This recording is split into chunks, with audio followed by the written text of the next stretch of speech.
como nós sempre fazemos, vamos ler um pequeno comentário sobre o nosso querido Chico Xavier. Aos 12 anos, Chico, na sala de aula, relatou a presença de um homem afielado. A prova era a redação. Uma colega sugeriu o tema aceito por todos. Escreva sobre areia, porque tenho carregado muita areia para auxiliar uma pequena construção de meu pai. Todos riram e a professora determinou que a aula continuasse. Chico, então, indo ao quadro de giz, e o homem ditou: meus filhos, ninguém escarneça da criação. O grão de areia é quase nada, mas parece uma estrela pequenina refletindo o sol de Deus. A composição foi escrita com muitas ideias e eu seria incapaz de conceber nos meus 12 anos de idade. Esse Chico.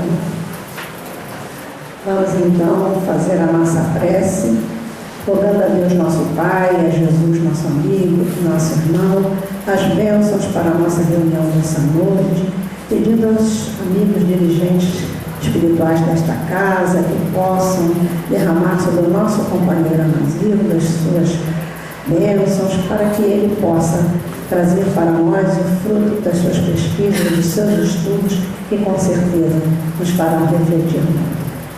Graças a Deus. Então, com vocês, o nosso companheiro Anasilo.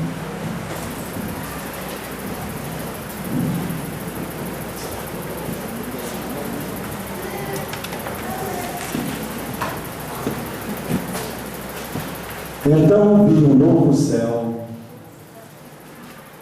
e uma nova terra. O céu ficou alto, a terra ficou baixa.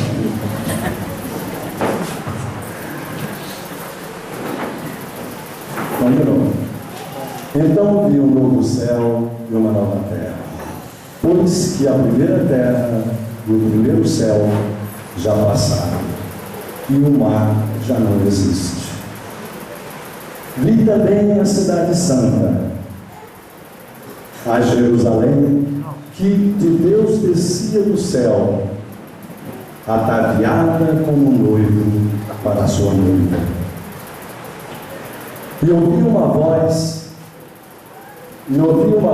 que vinha do trono, que dizia: eis que o tabernáculo de Deus está com os homens.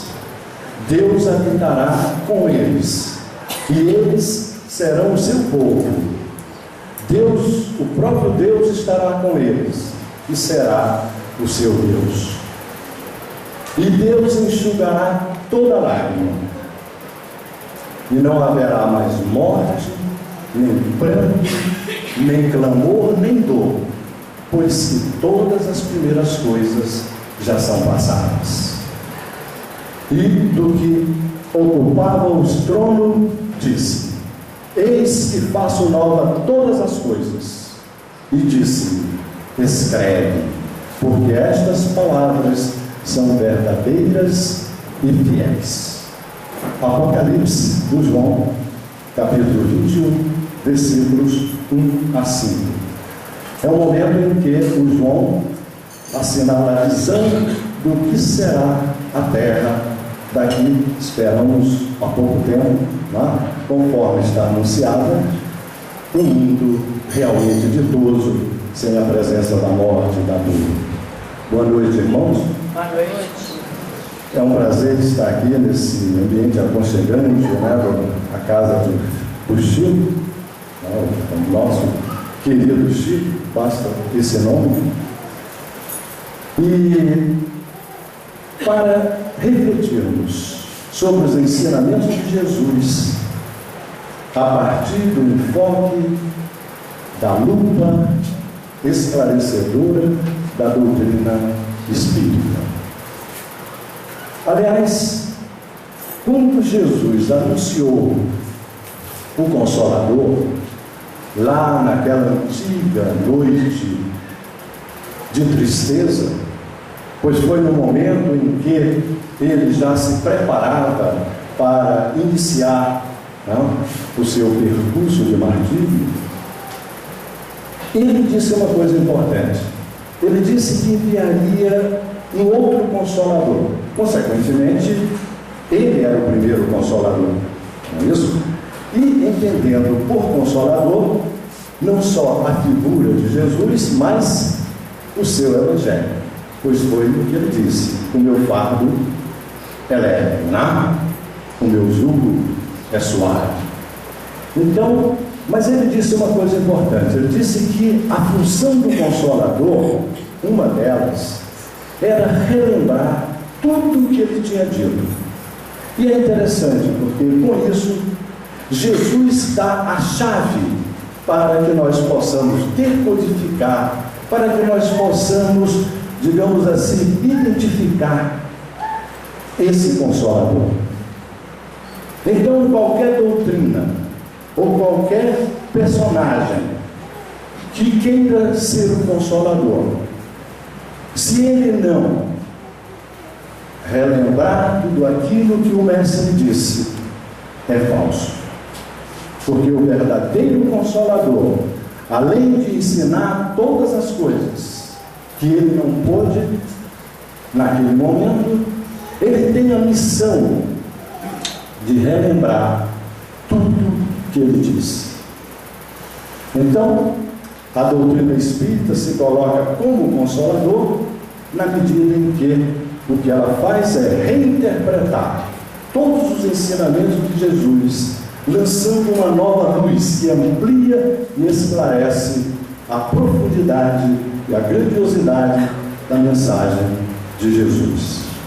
E vejam, nesses 2000 anos e mais uns quebrados, a ciência de um lado e a doutrina espírita do outro, principalmente a partir do século XIX, vem confirmando e vem fazendo do pensamento, dos ensinamentos de Jesus, a verdade sublime que todos nós aceitamos através do endosso da doutrina que professamos. Por exemplo, quando Jesus disse: há muitas moradas na casa de meu Pai, não foi entendido. Há 2000 anos atrás, a concepção cosmológica era de que o céu era alguma coisa fixa que estava sobre a terra, como se fosse, até a comparação era essa, né? Em algumas lendas, um ovo e o céu seria a parte de cima da casca e a terra a parte de baixo. Portanto, a gente dizia a abóbada celeste, era alguma coisa firme, e as estrelas eram algo embutido nessa abóbada. Ora, foi necessário que a ciência evoluísse bastante, chegasse pelo menos até o século XVII, quando Galileu inventa o primeiro telescópio, para que ele possa olhar o céu e realmente verificar que a morada do Pai, que a casa do Pai, tem infinitas moradas.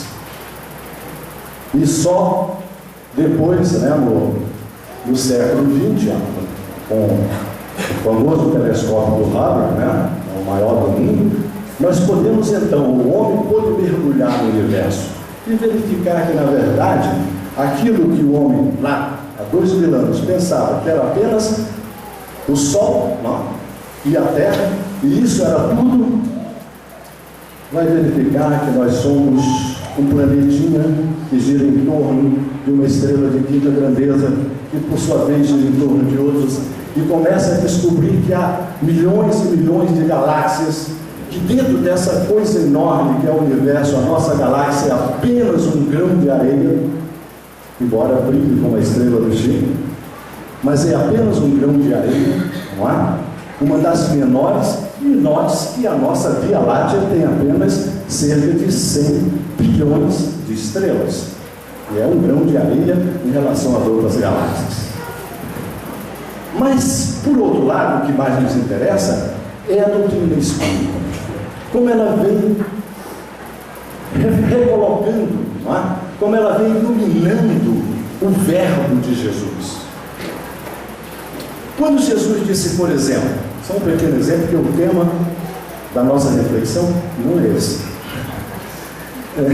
Então, quando Jesus disse: vós sois Deus, ou principalmente quando ele assim, ele veio anunciar o reino dos céus, e disse: o reino dos céus está dentro de vós.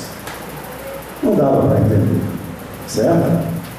foi necessário esperar que viesse a doutrina espírita, que teoricamente nos colocasse a verdade de que nós somos espíritos, criações de Deus, e que no momento da nossa criação, nós herdamos de nosso Pai todos os atributos espirituais que nos cabia ou nos cabe desenvolver para que através deles conquistemos a nossa angelitude.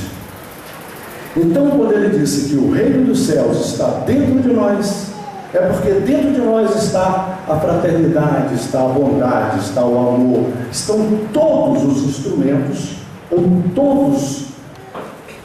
todas as propriedades, não é? Todos os atributos espirituais de que precisamos para nos tornarmos anjos. Por isso é que Jesus ligou isso aqui, a tal da reforma íntima. A reforma íntima é o quê? É isso, nós estamos aqui, nós encarnamos e reencarnamos para fazer a tal da reforma íntima, que não é senão desenvolver os atributos, fazer com que o reino dos céus se construa dentro de nós. E para isso, nós fomos criados, destinados, portanto, à perfeição. Mas o tema, como eu disse, não é esse. O tema, aproveitando a oportunidade de um tema livre, tema livre é quando o orador recebe o convite para uma palestra e não há nenhum tema especificado, não há? Aí isso é bom ou ruim, não é? Tanto faz. Às vezes, quando você tem um tema determinado, você já vai refletir sobre o tema nada. É muito mais fácil, mais objetivo, do que você ficar procurando alguma coisa.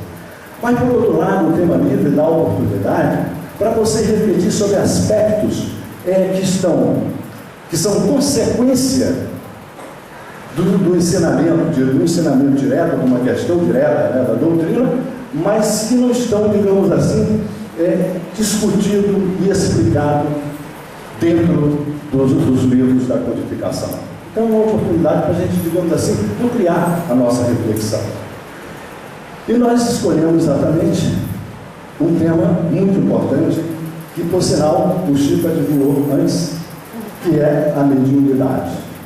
E vejam que o trecho que foi lido aqui foi exatamente sobre a mediunidade. Ele, com 12 anos, vê alguém, não é?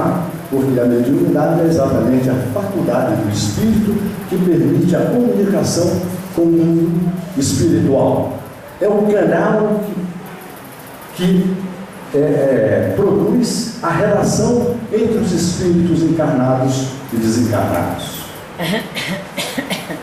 E nós vamos discutir algum desses. Por isso eu comecei também com a citação do João, porque o Apocalipse é toda uma obra do começo ao fim, não é? Ditada, portanto, captada por um médium, através da mediunidade.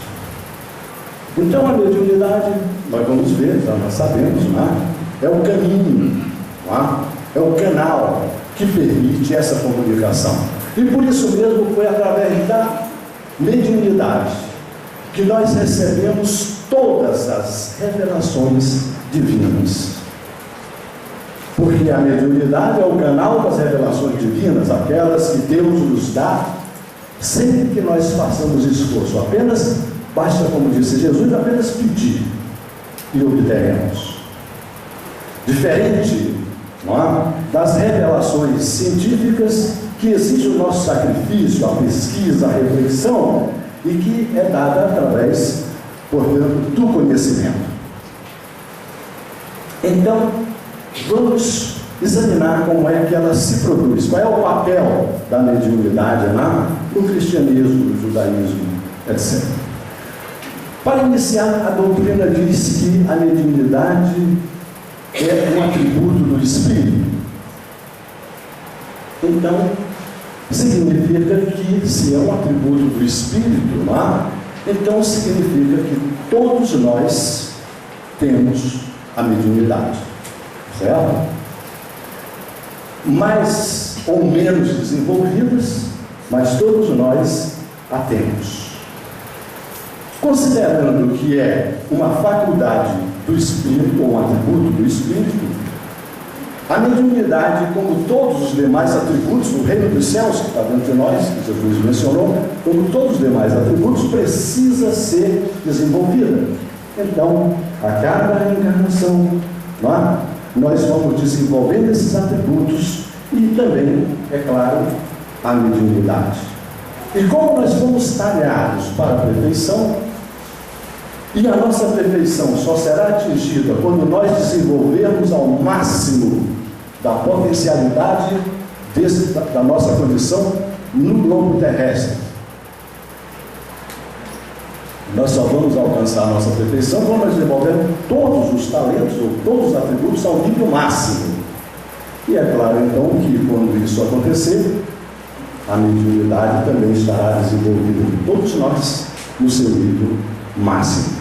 E aí, então, vai ser um momento feliz e notório, né? Se a gente puder lembrar, né, dessa parte, porque nesse momento nós já seremos anjos e a terra já será um paraíso.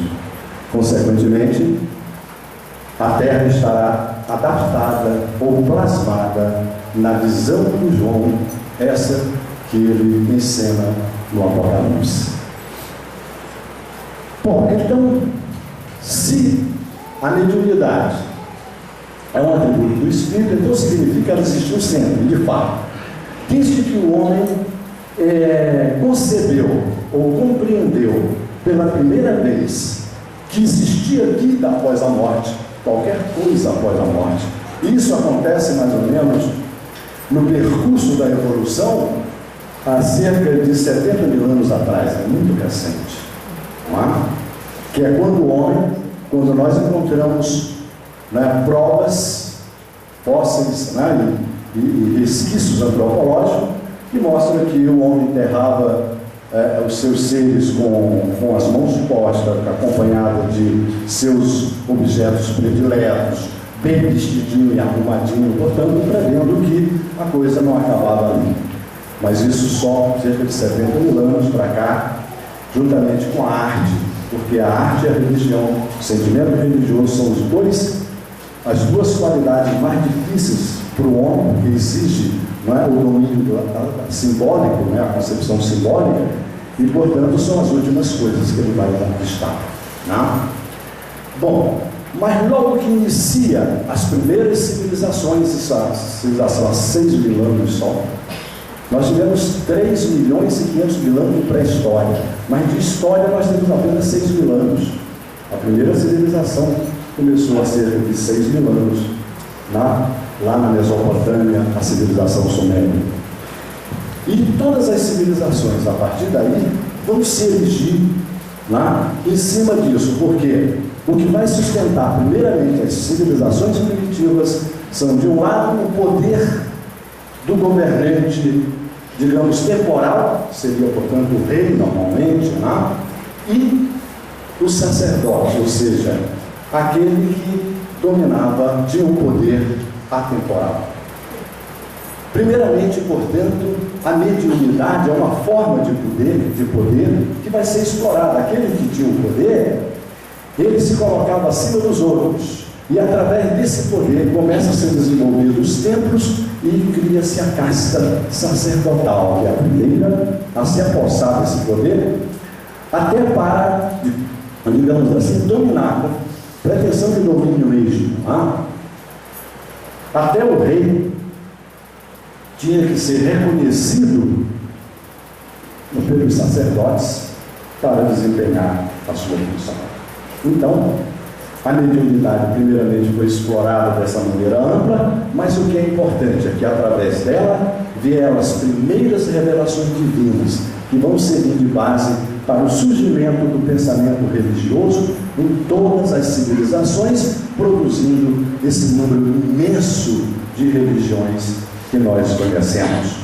E como a religião é a busca de Deus, então vejam quantos caminhos o homem, a humanidade tem criado procurando chegar ao Pai. São muitos. Nós não ficamos parados, não. Certo ou errado, mas nos movimentamos. Não? Vamos rápido, porque o nosso tempo é pouco, né? Vamos, então, dar um salto para a civilização. É claro que, na parte da civilização, antes no início das civilizações mesmo, eles usavam o poder, como eu disse, é o seguinte: por exemplo, até o conhecimento das estações, etc., que o povo não conhecia, isso dava um poder para o cara dizer: olha, se não fizer, né, doar tanto isso, não vai chover esse mês. Mas ele sabia se ia chover ou não, então esse tipo de se aproveitar, né, da unidade que estava na sua infância de fato. Bom, com a civilização, vamos pegar a civilização grega, por exemplo, embora a hebraica seja mais antiga, mas vamos pegar a grega só porque eu quero pegar primeiro a linha pagã. Então, dentro da concepção grega, os deuses, na questão do capítulo sobre a participação dos espíritos nas batalhas, lá no livro dos espíritos, questão 500 e pouco, daí em diante, parte 8ª, Kardec pergunta se os espíritos participavam das batalhas comuns na antiguidade. E ele diz que sim, e o Kardec faz um comentário importante. Ele diz que os espíritos que participavam das atividades, né, mencionadas e adoradas, veneradas pelo povo grego, na verdade, eram tidos como Deus, eram alegorias dos espíritos.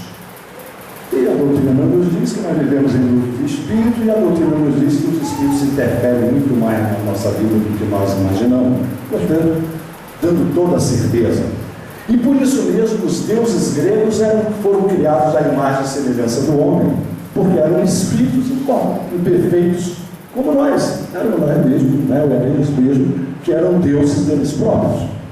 Não é? E ao mesmo tempo, demônios também deles próprios. Nós mesmos éramos nossos demônios e éramos os nossos deuses antes de termos uma revelação. Porque, veja bem, a mediunidade, à medida em que ela se desenvolve, na evolução da humanidade, não é? À medida que ela se desenvolve, maior vai sendo a capacidade para recebermos revelações divinas mais consistentes. Certo? O nosso grau de desenvolvimento, há 2.000 anos atrás, não permitia nem entender muito do que Jesus disse. Hoje já nos facilita muito. Então, à medida que vai se desenvolvendo, o próprio conhecimento, como a ciência, à medida que a ciência vai conquistando novos resultados, vai se ampliando o seu universo de conhecimento. A mesma coisa em níveis diferentes. Na Grécia, nós vamos ter, portanto, no período homérico, do século VIII até o século VI, né, antes do início da filosofia, do período místico, os deuses viviam normalmente com os homens. Os gregos acreditavam, em termos dos estranhos, eles tinham um código da hospitalidade, não desprezar mendigo, estrangeiro, que pedia, não é, uma pousada, porque ele podia ser um deus disfarçado. Então, os deuses eram invejosos, eram iracundos, eram malévolos, em suma, tinham todos os nossos defeitos, e eram realmente espíritos, né? Portanto, imperfeitos, consequentemente, claro, também existiam os mais evoluídos, por isso algumas deidades eram benévolas. Além disso, havia os oráculos, e aí que entra a mediunidade. A mediunidade normalmente era desenvolvida nos centros, né? Nos núcleos, nas igrejas, os sacerdotes, como eu disse. Quando havia uma manifestação isolada, como por exemplo, fora do mundo ocidental, por exemplo, os xamãs, né? Os feiticeiros, os pajés aqui nas tribos e tal, essas coisas isoladas, porque na verdade a mediunidade servia para dar uma resposta, né, pessoal. O oráculo é uma resposta a uma pergunta pessoal, só que por extensão o oráculo passou a ser quem dava a informação, quem ia buscar e o próprio lugar onde ela se dava. Daí o oráculo de Delfos, que é um dos mais famosos. Então, quando alguém explorava isso particularmente, isso é só um adendo, né, para a história, não está no ponto que eu estou falando, está nos nossos dias, era então acusado de quê? De feitiçaria, de bruxaria, e a igreja vinha e queimava, botava na fogueira, porque aquilo era Era o negócio deles, certo? Bom, isso é só uma nota.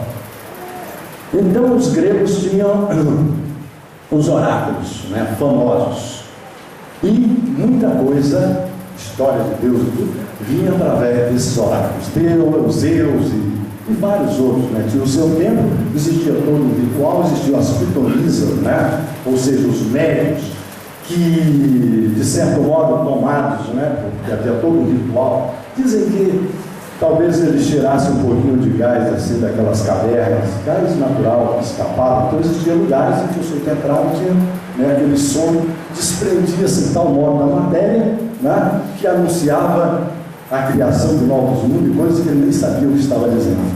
Bom, mas também os cultos, né, a iniciação, o orfeísmo, em suma, na Grécia isso foi usado muito.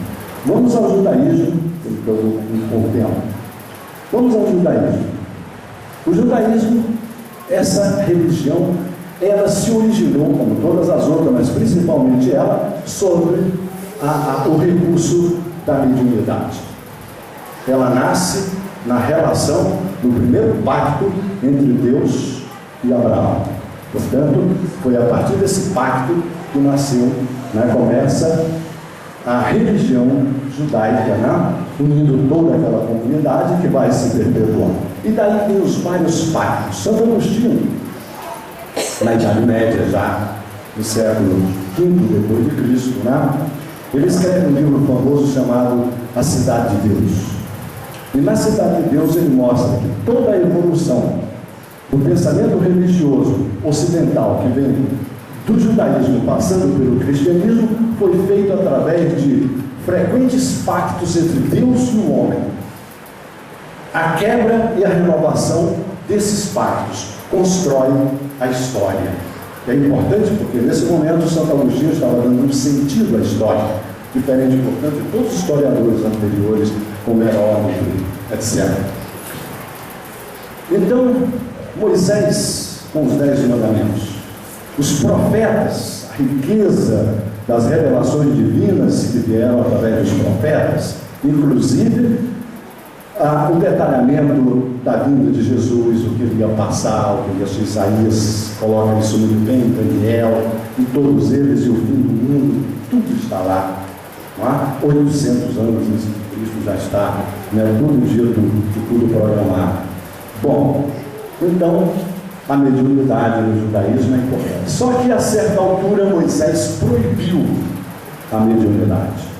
Ou melhor, ele proibiu que se invocassem os mortos. Ou seja, ele quis interromper a comunicação entre o mundo espiritual e o mundo material, que foi, digamos assim, a base de sustentação, não é? Que alicerçou toda a evolução da concepção religiosa judaica. Veja que até o rei Saul, mas não dá tempo de contar o episódio do rei Saul, mas o rei Saul, ele, na véspera de uma batalha, não é? Ele estava meio aflito se os judeus iam vencer ou não, e aí ele queria consultar o Samuel, o grande juiz, né, que foi através de Samuel que o judaísmo, né, como as demais civilizações, né, ele elegeu o seu rei. Os judeus também queriam um rei, afinal de contas, todos eles eram império rei, eles não eram governados pelo juiz. Então ele queria a palavra do Samuel. Ele convoca então uma médium. E ela foi, e ele, fantasiado de mendigo, compareceu para que ela dissesse. E ela se recusou. Então foi necessário que ele tirasse do espaço, disse: eu sou o rei e você vai invocar o Samuel. Samuel não veio de bom grado, não. Ele já não veio muito bem-humorado, ou porque ele já sabia do que ia acontecer, né? Ou a gente pensa que a gente pode invocar os espíritos a qualquer hora, como se não tivesse nada o que fazer. Não é isso que a doutrina nos diz, né?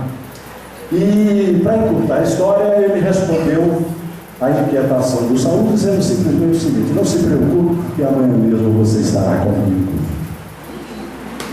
E realmente ele vai estar com ele, porque eles vão perder a batalha.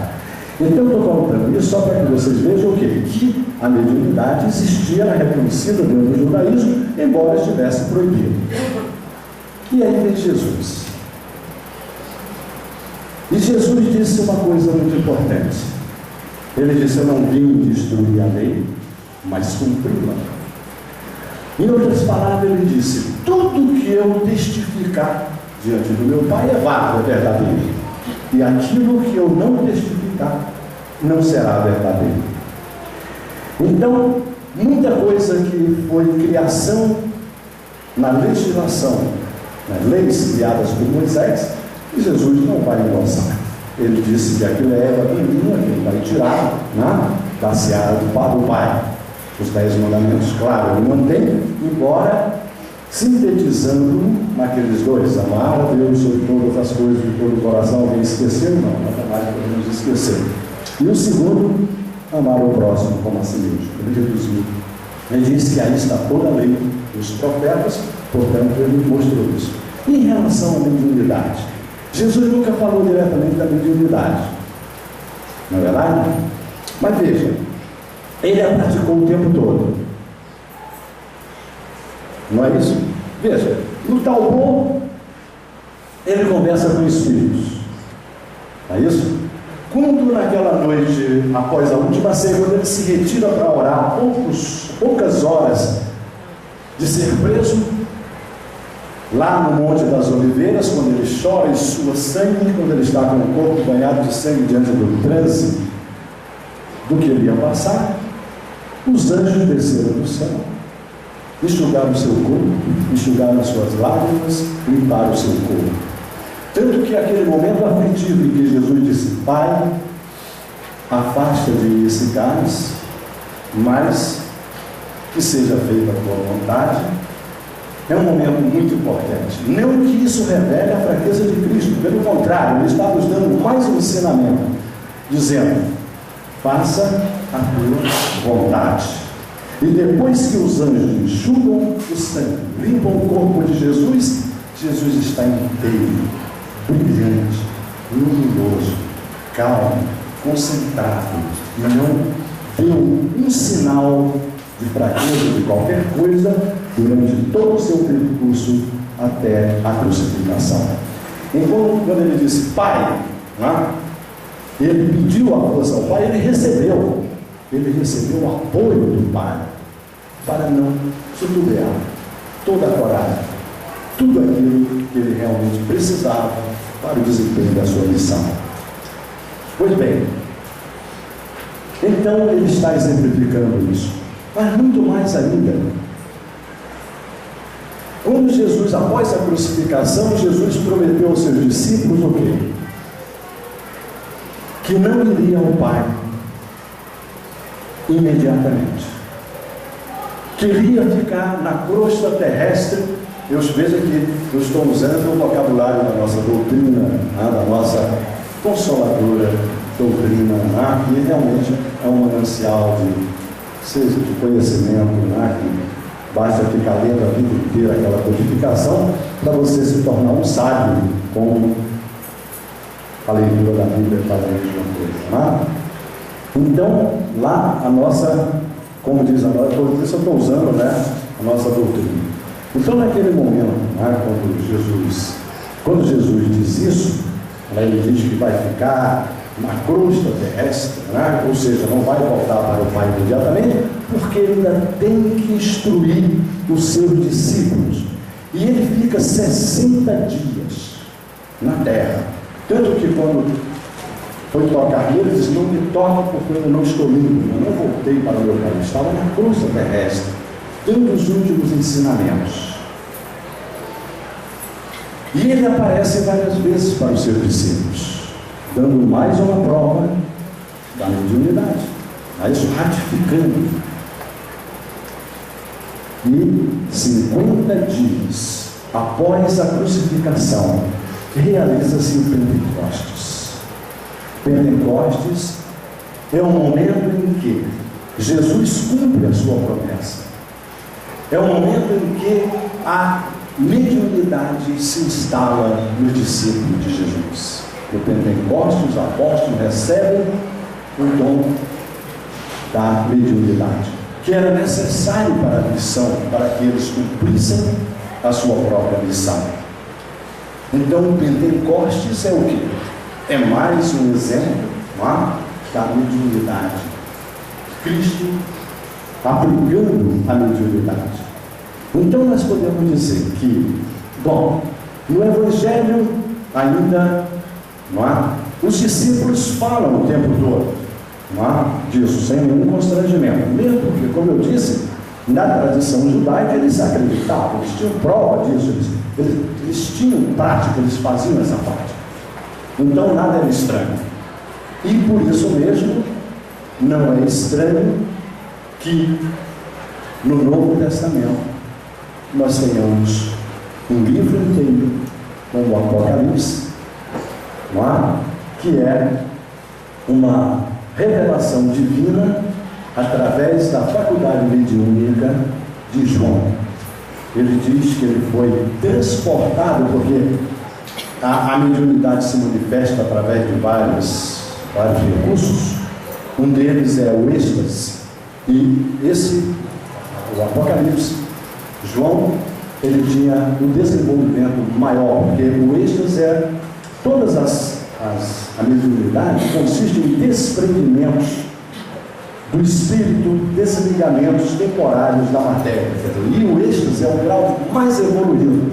No êxtase, o espírito está preso ao corpo por um fio. E também o importante é que o sonambulismo e os outros, a dupla vista, o espírito está aqui. E no êxtase, o espírito se transporta, ele vai lá. Por isso, João disse que ele foi transportado. E mais logo no início, no primeiro capítulo, ele diz que esta revelação foi dada por Jesus com a anuência de Deus. Quer dizer, Deus incumbiu Jesus de dar aquela revelação, e Jesus a transmitiu a um Espírito, que é o seu instrumento, e esse mostrou tudo a João. Então, veja, todo o mecanismo da mediunidade e da comunicação. É um livro todo, e não há como rejeitar. Além do mais, isso era necessário para o cristianismo, embora o cristianismo já... muita coisa, mas o cristianismo precisava, ele já tinha o suporte judaico. Porque veja, para ser uma religião, para que uma corrente de pensamento, de conceitos, seja considerada uma religião, ela tem que estar erigida sobre um suporte mediúnico, ou seja, sobre uma revelação divina. Não pode ser uma seita, conceitos criados por um homem racionalmente. O que caracteriza a religião é exatamente o suporte de uma revelação. Quando ele aparece aos discípulos, na primeira vez, eles vão lá na Galileia, eu vou lá aparecer para vocês. Quando ele aparece aos discípulos, mas é você mesmo? Ele diz, não, sou eu, sentou com eles, etc. Aí ele diz assim, vocês não estão lembrados de que eu disse para vocês, e aliás, estava também aqui na página, a página da Rita deu, que tudo aquilo que estava escrito tinha que se cumprir. Então, tudo se cumpriu. Quando ele diz isso, e quando ele diz eu vim cumprir a lei, Jesus toma o suporte judaico, portanto, o suporte do pensamento religioso judaico, como base da sua própria revelação, do seu próprio ensinamento. Portanto, o Evangelho de Jesus está montado em cima do judaísmo. A primeira etapa, portanto, do pensamento religioso ocidental é o judaísmo. A segunda, o cristianismo. Então, quando Cristo reconhece aquilo que ele incorporou à sua doutrina, que serviu de base para o seu Evangelho, a base judaica. Perfeito? E quando ele diz que enviará um outro Consolador, e que esse Consolador dirá tudo, toda a verdade, revelará tudo, e lembrará, ou relembrará tudo aquilo que ele disse, por antecipação, ele está incorporando a doutrina espírita na sua missão ou no seu Evangelho. Então, o Evangelho de Jesus é o centro, né, aglutinador do Evangelho de Jesus. A posteriori engloba a primeira etapa, que é o judaísmo, né, e o Espiritismo mais na frente. Portanto, tudo que a doutrina vai colocar já está de antemão integrado no Evangelho de Jesus. Por isso é que eu comecei dizendo que o que o Evangelho faz é exatamente iluminar as palavras de Jesus. Nós estamos aqui refletindo sobre o ensinamento de Jesus, que é a parte, digamos assim, religiosa, do Espiritismo, que é a moral de Cristo, que foi falado ali. Tá? Bom, mas, como eu dizia então, no momento em que ele coloca a doutrina, né, como ele diz que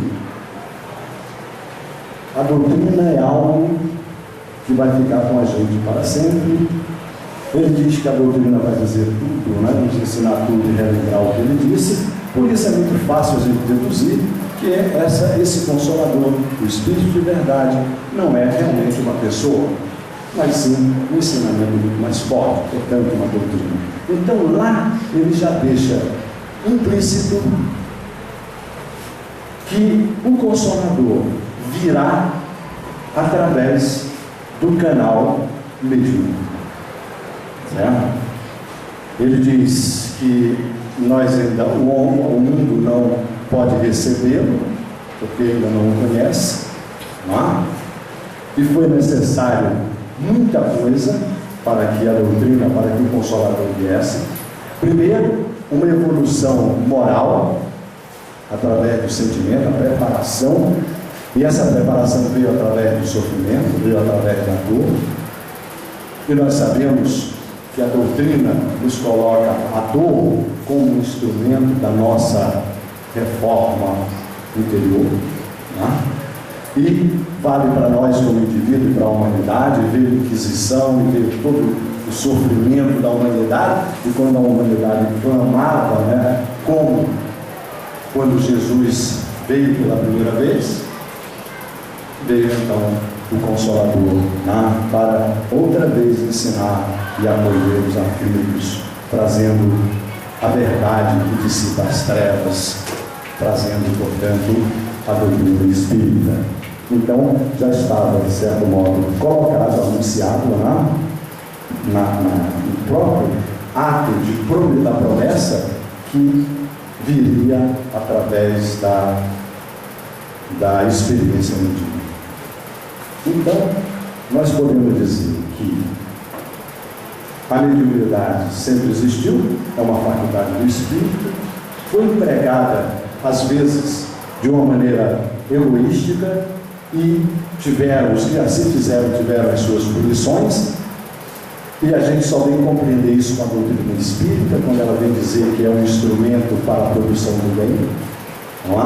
É uma faculdade que, para que nós possamos usar como instrumento para a demonstração do amor ao próximo, dando, portanto, uma assistência em nível espiritual, não é isso? Então, todos aqueles que fizeram uso da mediunidade, isoladamente, procurando um poder pessoal, um desfrute de alguma coisa pessoal, não é? Esses foram, primeiro, condenados pela igreja, não reconhecidos, e muitos foram transviados, não é? Pela a sua própria intemperança, porque essa é a passagem. Então, a mediunidade existiu e foi a via de comunicação, não é? Entre o mundo material e o mundo espiritual. Foi através da mediunidade que nós recebemos todas as revelações divinas, desde a base dos profetas, no judaísmo, xamãs, etc., né? E da própria doutrina espírita. Portanto, sem esse canal, nós não teríamos tido, né, essas revelações. Portanto, quando Moisés proibiu a mediunidade, a invocação dos mortos, ele temporariamente estava prejudicando o desenvolvimento, né, do pensamento religioso, quer dizer, fechando as portas para a comunicação entre esses dois mundos. Isso por quê? Porque Moisés acreditava que aquilo que ele tinha recebido, embora já houvesse a promessa da vinda de Jesus, ele acreditava que aquilo era suficiente para que a humanidade pudesse conquistar ou alcançar o reino dos céus, na concepção religiosa dele. Então, porque aí vem uma outra coisa importante: a singularidade da mensagem de Jesus. Quando Jesus, em apenas 3 anos, isso aqui quando Jesus, apenas em 3 anos, colocou a sua mensagem, muito rápido, apenas 3 anos. Claro que ele contou com a preparação, principalmente João Batista, que foi o anjo que veio diante dele, conforme está lá no Daniel. Depois que ele completou isso, ele deixou os seus ensinamentos, o seu evangelho, entregue a 12 discípulos, analfabetos. Apenas Mateus sabia ler, era um cobrador de impostos, um pandegário único, portanto 12 discípulos analfabetos, e disse para eles uma coisa interessante: o céu e a terra passarão, mas as minhas palavras não hão de passar. Ide e pregai o meu evangelho a todas as criaturas. Veja a força com que Jesus, como Espírito, sabia, e aí eu quero mostrar a própria mediunidade de Jesus. Então ele já estava dizendo o que ia acontecer no futuro. A mesma coisa quando ele diz para os seus discípulos, quando ele envia pela primeira vez os seus discípulos, preparando-os para as suas missões, ele diz: envie-os como ovelhas no meio de lobos. Sede prudentes como as serpentes e mansos como as pombas, mas temei, acautelai dos homens, porque os homens vão nos prender, açoitar e etc. E ele diz: e muitos vão ser testemunhados, vão ser açoitados, mortos, etc. Veja, Jesus colocou todo o sofrimento da arena romana, da Inquisição, tudo aquilo que viria depois, as guerras. Nesse momento ali, ao instruir os seus discípulos, a mediunidade, ele deu uma amostra da sua mediunidade, mostrando todo o futuro, que a gente só depois teve apenas o desprazer de confirmar. Desprazer no bom sentido, por ter que passar por todas essas aflições, tudo isso, escravidão, inquisição, guerra, tudo isso que deprecia realmente a nossa condição de espíritos eternos, criações divinas, Mas veja, é uma amostra da própria mediunidade de Jesus. Ele já sabia de tudo, e ele colocou. Mas naquele momento, então, ele está mostrando que a dor, como eu disse, é um instrumento da nossa própria evolução. Então, Jesus, ele usa a mediunidade dele próprio, porque veja, eu quero chegar ao final, mas tem muitos atalhozinhos que é bom. Veja, Jesus, nós dissemos no início que todos nós temos dentro de nós o reino dos céus. Ou seja, todos nós temos como herança de nossa criação divina todos os atributos que nós devemos trabalhar para conquistar a nossa angelitude. E, aliás, a missão da doutrina espírita e, consequentemente, a nossa missão particular. E a nossa missão particular é fazer a nossa reforma íntima. Essa palavra que a gente tanto fala. E essa reforma íntima exige o quê? O desenvolvimento desses atributos divinos. O desenvolvimento desses atributos divinos, ou seja, a reforma íntima praticada por cada um de nós, vai tornar a humanidade perfeita. Ou seja, a humanidade se tornará perfeita, alcançará o estágio do angelical a partir de nós. Então a doutrina tem essa proposta de fazer a passagem do planeta, fazer a elevação do planeta, ou seja, transformar a Terra num paraíso. A Terra é hoje um paraíso? Não. Claro que não. Mas também somos nós anjos?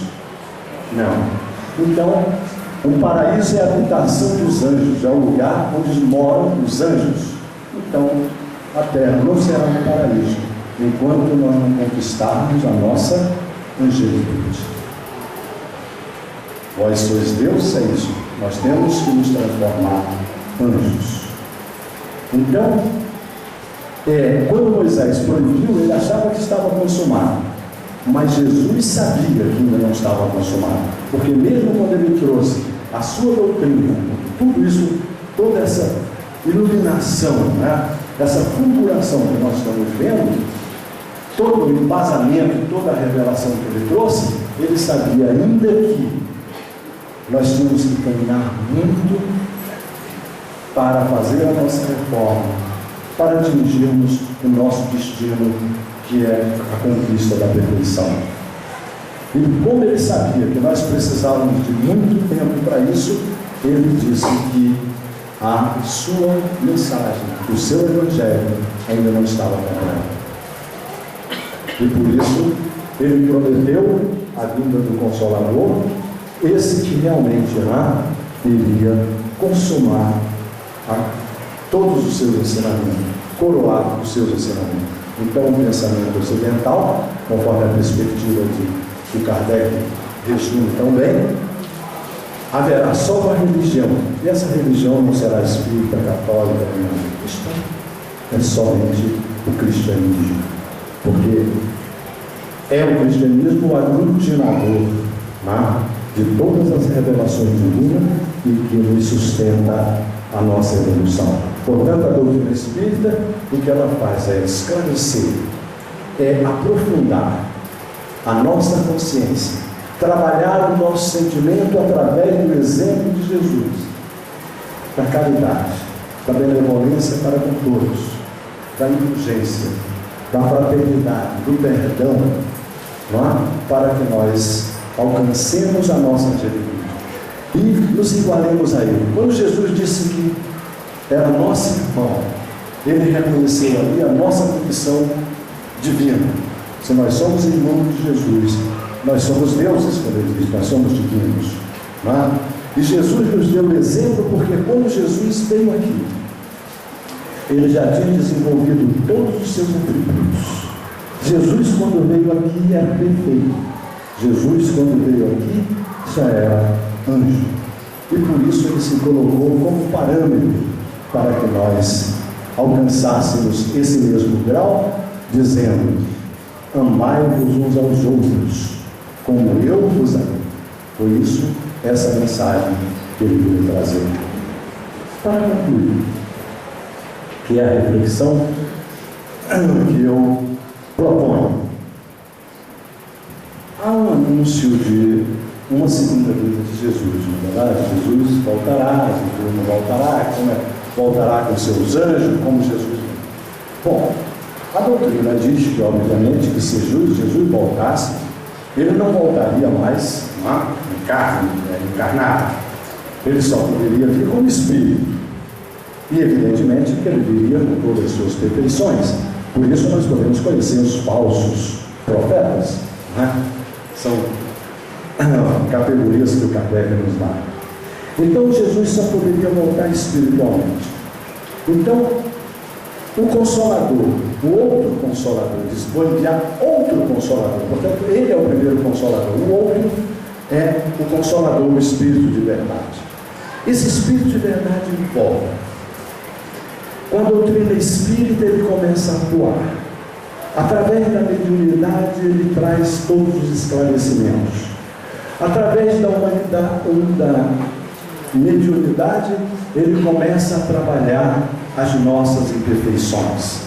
Através da mediunidade, diretamente, e claro, da evangelização e tudo, eu estou falando da mediunidade, né, dessa meio de comunicação, através da humanidade, a doutrina vem trabalhar, vem atender os estropiados de espíritos. Através disso, a doutrina vem curar a lepra, digamos assim, das nossas imperfeições. Vem curar a cegueira dos nossos olhos materiais. Vem curar as nossas imperfeições, as nossas impurezas. Então, veja bem, a doutrina espírita se refere ao espírito, e Jesus só falava para o espírito. Então, a doutrina espírita não será, não é, aquela pregação dizendo que os tempos são chegados, que João falava, e não estaria a vinda de Jesus aí. Será que a gente poderia dizer, isso é para a reflexão de vocês, em relação à doutrina espírita, aquilo que Jesus disse ao discípulo de João? Quando dois discípulos de João procuraram Jesus, João já estava preso, dali ele ia ser decapitado, e era um momento marcante, porque Jesus estava esperando exatamente o cumprimento da missão de João Batista para ele iniciar a dele, não é? E os dois discípulos perguntam para Jesus: Senhor, o nosso mestre João Batista, não é, mandou perguntar se vós sois realmente quem ele pensa que és. E Jesus não disse para ele: volte e diga que eu sou o Filho de Deus que vim aqui. Não disse: volte e diga ao João que os leprosos são limpos, que os cegos veem, os surdos ouvem, os defeituosos, os paralíticos andam. Então, ele não disse, não mandou dizer ao João que ele era isso ou aquilo, ele mandou os sinais que o reconheciam. Então, será que nós poderíamos dizer da doutrina a mesma coisa? Que hoje o Consolador, pela sua atuação, será que, falando dos espíritos estropiados e imperfeitos que somos nós, será que os cegos começam a ver? Será que os paralíticos ainda, daqueles erros, começam a andar? Será que a lepra das nossas impurezas, dos nossos desvios, do egoísmo, tanta coisa, já começa a se limpar? Isso será, então, a mesma coisa que dizer que Jesus já veio e está conosco. Irmão, boa noite.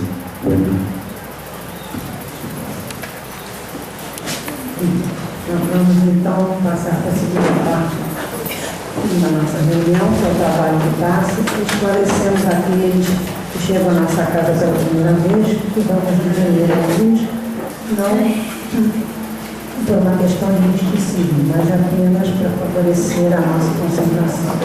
Pedimos aos médios que se posicionem para a tarefa do passe.